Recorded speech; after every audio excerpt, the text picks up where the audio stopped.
দিনের এই আন্দোলনের এখানে একটা ফুল স্টপ হওয়া উচিত। এই বিশ্ববিদ্যালয় এভাবে বঞ্চিত কেন হবে? একজন সাবেক শিক্ষার্থী হিসেবে আমি জানি এই বিশ্ববিদ্যালয়ের শিক্ষার্থীরা কতটা ভিকটিমের তাদেরকে বহন করতে হয়, কতটা ভিকটিম তাদেরকে হতে হয়। যখন এখানে পুরান ঢাকার ম্যাচ নিতে যাওয়া হয়, কি পরিমাণ অবজ্ঞার চোখে একজন শিক্ষার্থীকে দেখে সেটা আসলে বলার মতো ভাষা নেই আমাদের। তাহলে এভাবে আর কতদিন অবজ্ঞা সূচক দৃষ্টি নিয়ে একজন শিক্ষার্থীকে, একটা পাবলিক বিশ্ববিদ্যালয়ের শিক্ষার্থীদের তার জীবন কাটাতে হবে? পুরান ঢাকার ম্যাচের যে লাইফস্টাইল, এটা কতটা অস্বাস্থ্যকর এবং কতটা একজন শিক্ষার্থীদের জন্য কষ্টকর, এটা আসলে যারা এখানে থাকে শুধুমাত্র তারাই বুঝতে পারে।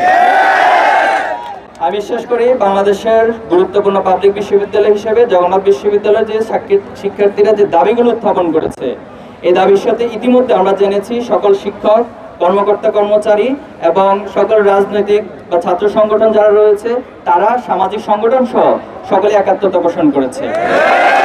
কাজেই এই আন্দোলনে আজকে যারা আমাদের শিক্ষকদের উপর হামলা করেছে, শিক্ষার্থীদের হামলা করেছে, আমি এটির তীব্র নিন্দা এবং প্রতিবাদ জানাচ্ছি।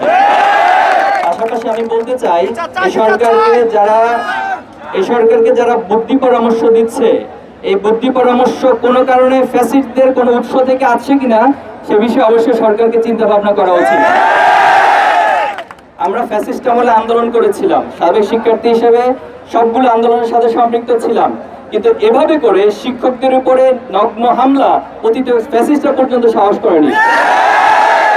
কাজেই আজকে এই হামলার অবশ্যই একটি রেজাল্ট আমাদেরকে ঘরে নিয়ে যেতে হবে। ভাইয়েরা, শিক্ষার্থী ভাইয়েরা, ভাই এবং বোনেরা, আমি মনে করি দীর্ঘদিনের এই আন্দোলনের এখানে একটা ফুল স্টপ হওয়া উচিত এবং জগন্নাথ বিশ্ববিদ্যালয়ের শিক্ষক, কর্মকর্তা, কর্মচারী, শিক্ষার্থী সহ তারা তাদের দাবি আদায় করা পর্যন্ত আর ঘরে ফিরে যাবে না। একজন সাবেক শিক্ষার্থী হিসেবে আমি আপনাদের পাশে আছি এবং আপনাদের আন্দোলনের সাথে আমার সর্বোচ্চ